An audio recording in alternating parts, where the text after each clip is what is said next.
We cut to chapter 107, when Sae comes into the JFU office telling the fat Tanuki that he watched the footage of the U-20 players and calls all of his players crap, especially the forwards, that they're nothing but half-boiled frogs. Since Sae had zero interest in the forwards, the fat Tanuki offers him any Japanese forward, even Minamino, who is over 20 years old.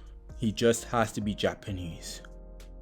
Then Sae states that there is one forward in Bluelock he wants to play with. We cut over to the final game with Rin scoring the final goal of the trials with an assist from Corona. This ignites a brawl between the two of them, Rin and Shidou. Then Ego shocks Shidou when he's going for the finishing blow, and has him locked up in his chamber for safety purposes. The punishment room, as Tokibutsu and Raichi says. Then Ego presents the starting 11, with Rin Itoshi as the top player at 2.5 goals per game as center forward. The goalkeeper is Gin Gagamaro. The two center backs are Nico and Ayu. The right wing back is Chiguri, and the left wing back is Meguru Bachua. The defensive midfielder, Ero's favorite character, Tabito Karasu. Speaking about Ero, we're gonna get to him later, so stick around for him. The wingers are Yukimiya and Otoya. Then Ego would announce the offensive midfielders who would be the nucleus of the attacks supporting Rin Itoshi. First, the goal beast of Bluelock, with thunder dribbling and a magnificent ego that bows to no one, Shorei Barou. The final spot goes to the one who was perfect to be Rin's optimal partner, who always had a mutual devourer-ex-devourer relationship with Rin, Yoriichi Isagi. This time we wouldn't get a pissed off Barou, but instead a very shocked Reo. Yukimiya would pose a question as why Shidou wasn't in the starting lineup despite being ranked number 2 in Bluelock. Ego would then glaze Shidou's goal scoring abilities, only being second to Rin. However, during the trials, not once was he able to produce a chemical reaction with Rin.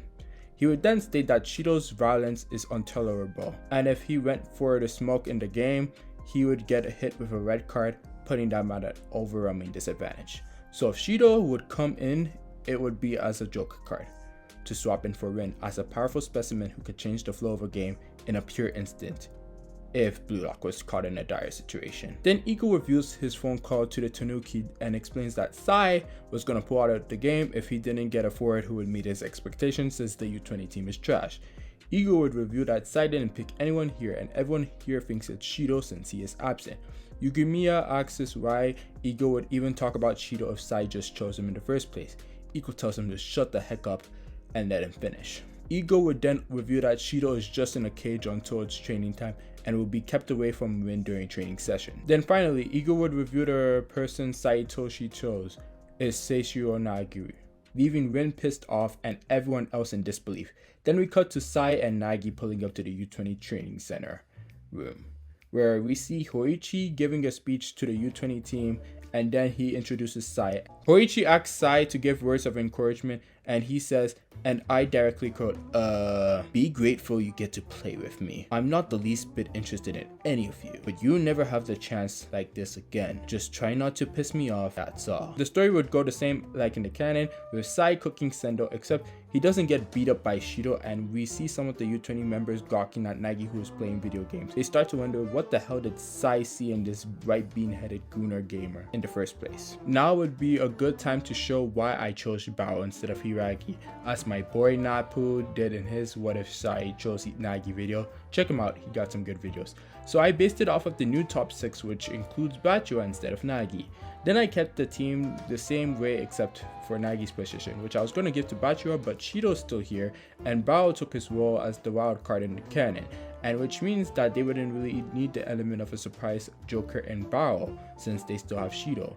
And my last point is, if I was to pick a 8th place among the Bluelockers in the third selection, it would be Barou, as he scored a ton of goals in the first place, and compared to Bachua, he's just more justifiable to take that position. We would get everything going the same as in canon, the Bluelockers and U-20 players training. We would get IQ and Sae conversation. Even though there wouldn't be bad blood between Sendo and Nagi, it would actually be pretty chill as Nagi would show his talent to the U-20 players and they would respect him. However, his skills surpass Sendo, which means he's a threat to take take his position as the ace of the team, which means IQ has to step up for his bro and place the same bet to win the game without Nagi to stick up for his boy Sendo, and his duty as the captain as well to challenge Sae Itoshi if he really is the prodigy he claims to be. Sae would agree, telling him to do his best to keep up with him. Even if IQ didn't, Hoichi and Tanuki would have not let him play in the first place. Before the game, I want to thank I Want Her Blood on YouTube and Lancelot from our community Neo Egoist Discord for making this video happen, as they suggested it. Y'all should absolutely go join up. We are working on a new movie about the new Gen 11,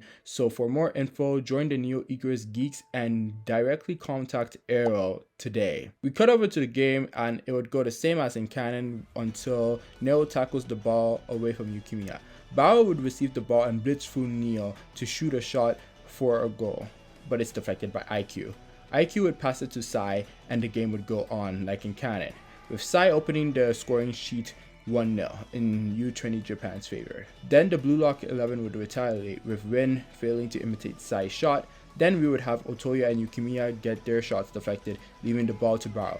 Barou would use his thunder dribbling chop feints to fake out Rakatsuki and Hayate for a menacing goal to equalize the game 1-1 apiece. The game would resume the same, with the battle of siblings ensuing, bearing fruit, and Karasu and Otoya and Chigiri working together as a trio to break through U-20 Japan's defense, only to be stopped by Sae, but Rin stands on business and scores a Trivela goal to get Bluelock 11 the lead 2-1. Barou would stay up front as the lone striker, as everyone else would play defense to end the half, which has Ryu coming in clutch to stop Sae Itoshi's shot. The morale in the Bluelock room would be hype as they still have the lead. Nagi would be in the locker room playing video games, not giving a damn at all, with the U-20 team sulking, and with Sae Itoshi moisturizing, ready to go to that Diddy party to go look at some booty for soccer. But IQ would remark that they haven't used the genius Nagi. Sae Itoshi would tell him it's showtime and Nagi would simply reply, "Yes, boss." Before the second half starts, Rail would give Nagi gloves and wish him a good game, despite being on the opposing team, yet again. The second half would start with Sae Itoshi's instructions to Nagi would be, just move forward towards the goal, and he would do just that, and he would work his magic and give Nagi killer ideas. So Sae would pass it to Nagi, who is covered by Chigiri, but does the black hole trap again on Chigiri.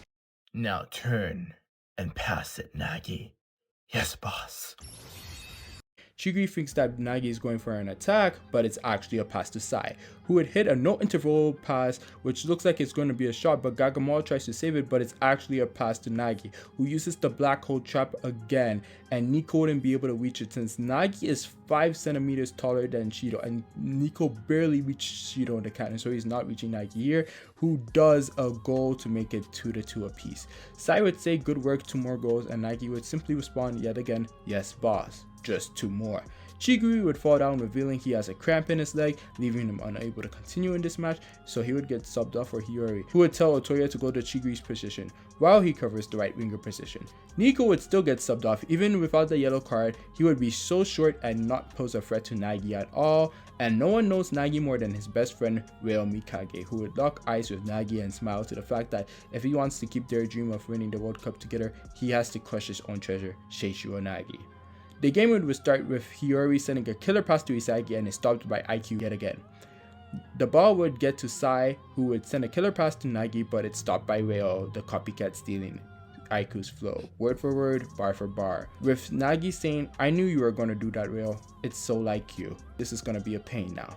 With Reo replying, "This is the weapon I'll use to crush you now, Nagi." Reo would then use a press to stop Nagi, who would trap it, who would send it behind Reo and get the ball to spin around and chops it again and shoots, with Reo barely deflecting it to give Gagamaro an easy save. Gagamaro would kick the ball and Sae would receive it, sending another killer pass to Nagi, but Gagamaro's headers it, then Nagi would receive it and trap it. Gagamaro would try to kick it away from Nagi, but Nagi would do a jumping turn shot to score, making it 2-3 in the favor of the U-20 Japan, saying just 1 more goal.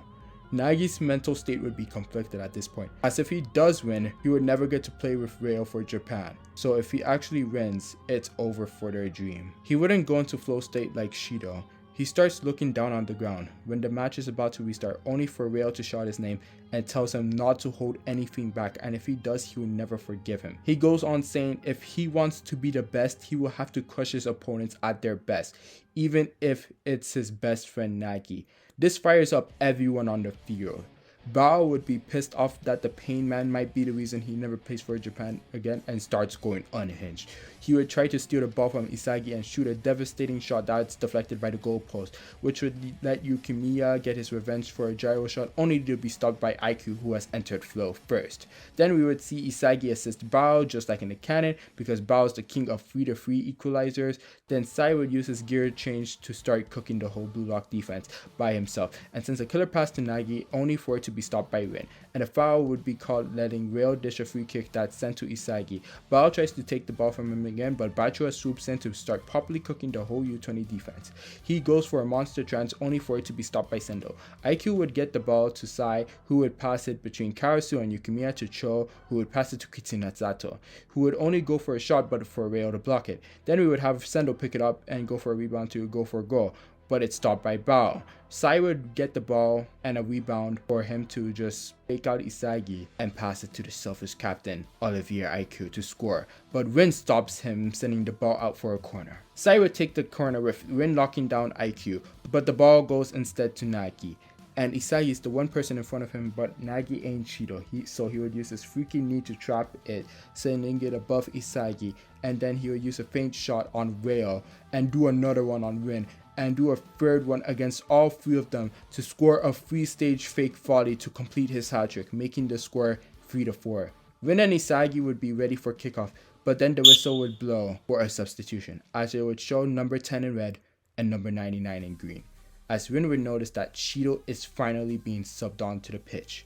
Rin would be defeated because he was fooled by Sae when it mattered the most. He would cover his eyes, trying not to show his tears, and so kickoff would begin, and Hiyori and Karasu would try to break through the defense. But instead of passing it to Isagi, they pass it directly to Shidou, with Hiyori sending the final killer pass to Shidou, who tries to score the equalizer but is stopped by IQ. Shidou would immediately run towards the ball and do a no-look shot, which would even shock IQ himself, as he would never expect that. The score would now be 4-4 apiece. Sae would get ready for kickoff, but would hear the whistle go off, which meant the game was over, and the fans would be left devastated. This means Bluelock does not win, U-20 does not win. It is left a piece for the fans to enjoy. While Bluelock did not destroy U-20 and take over their positions, it is left in a state where people want to see more of Bluelock. So I believe the story would resume the same, with Bluelock being safe, the U-20 Japan members joining the new egoist league as well, and Sae Itoshi dipping out to go to Spain. But Nagi Seishiro would be a different man. Let me know if you guys enjoyed the video, and thank you all for enjoying Sae Itoshi month. This is probably the last main video I'll be able to make for him this month, if it even releases this month. But thank you all so much for enjoying this one. Peace out. If it does make it before October 31st, I hope you guys enjoy the video that comes out on that day. Peace out, and stay tuned for the next one.